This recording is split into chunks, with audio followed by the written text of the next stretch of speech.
Welcome friends. পর্ষদের প্রশ্নে প্রাথমিকে প্রথম সামেটিভ সময়ে কি পৌঁছাবে, দেখুন কি বলা হয়েছে। রাজ্য জুড়ে কেন্দ্রীয়ভাবে প্রাথমিক শিক্ষা পর্ষদের প্রশ্নপত্রে এবারই প্রথম সামেটিভ পরীক্ষা হচ্ছে। ইতিমধ্যেই প্রথম থেকে পঞ্চম শ্রেণীর 60 লক্ষের বেশি ক্ষুদে পড়ুয়ার পরীক্ষার নির্ঘণ্ট জানিয়েছে পর্ষদ। পরীক্ষা হবে 25 আগস্ট থেকে 30 আগস্ট।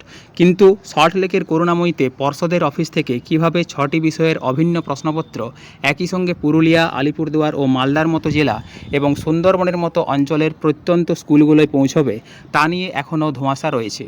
আর এই ধোঁয়াশা কাটাতেই আগামী 6 আগস্ট বুধবার সবকটি জেলা প্রাথমিক বিদ্যালয় সংসদের চেয়ারম্যান ও প্রাথমিক বিদ্যালয় পরিদর্শকদের সঙ্গে বৈঠক করতে চলেছেন পর্ষদের কর্তারা।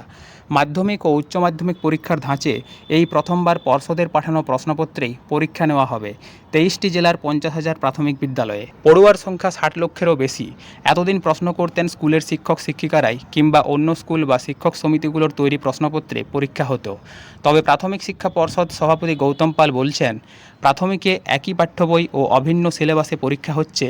পাস ফেল না থাকলেও শিক্ষকরা কতটা দায়িত্ববান, তারা সামেটিভ পরীক্ষার আগেই নির্ধারিত সিলেবাস শেষ করতে পারছেন কিনা, ছাত্রছাত্রীরাই বা কতটা তৈরি হচ্ছে, এসব যাচাই করতেই অভিন্ন প্রশ্নপত্রে পরীক্ষার সিদ্ধান্ত। গোপনীয়তায় সংশয়।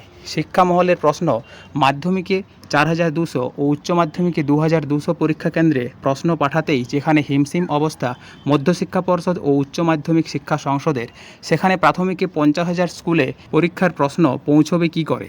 সূত্রের খবর, পর্ষদ সরাসরি প্রশ্নপত্র ছাপাবে না, তাতে বিপুল খরচ। একটি সামেটিভে অন্তত 50 কোটি টাকা, 3টি সামেটিভ মিলে 150 কোটি টাকা। পর্ষদের পক্ষে এত টাকা খরচ করা সম্ভবই নয়। আবার রাজ্য সরকার ও শিক্ষা দপ্তর এই টাকা দেবে না। এমনকি 50,000 স্কুলে সময় মতো প্রশ্নপত্র পৌঁছবে কিনা তা নিয়েও প্রবল সংশয় রয়েছে। ফলে 23টি ডিপিএসসির চেয়ারম্যানদের দিয়ে সার্কেল ইন্সপেক্টরদের মাধ্যমে প্রাথমিক স্কুলের প্রধান শিক্ষক ও টিচার ইনচার্জদের কাছে পরীক্ষার দিন প্রশ্ন পাঠানো যেতে পারে। সেক্ষেত্রে অবশ্য প্রশ্নের গোপনীয়তা নিয়েও প্রশ্ন রয়ে যাচ্ছে। কারণ পর্ষদের কেন্দ্রীয় অফিস, ডিপিএসসির চেয়ারম্যান, সার্কেল ইন্সপেক্টরের দপ্তর এবং প্রধান শিক্ষকদের হাত হয়ে ক্ষুদে পড়ুয়াদের হাতে প্রশ্নপত্র পৌঁছাবে। সেক্ষেত্রে মাধ্যমিক ও উচ্চ মাধ্যমিকের মতোই প্রাথমিকের প্রশ্ন ফাঁসের আশঙ্কা থাকছে। প্রাথমিক শিক্ষা পর্ষদের সভাপতি গৌতম পালের দাবি, আমরা বিএড পরীক্ষার মতো প্রশ্নের সফট কপি ইমেল করে ডিএলএড পরীক্ষার কেন্দ্রে পাঠাই না। প্রাথমিকে পরীক্ষা পদ্ধতি নিয়ে গোপনীয়তা, নিরাপত্তা সুনিশ্চিত করেই কেন্দ্রীয়ভাবে পরীক্ষার প্রশ্নপত্র পাঠাবো।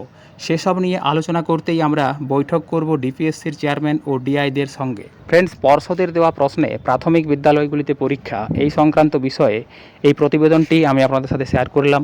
ধন্যবাদ।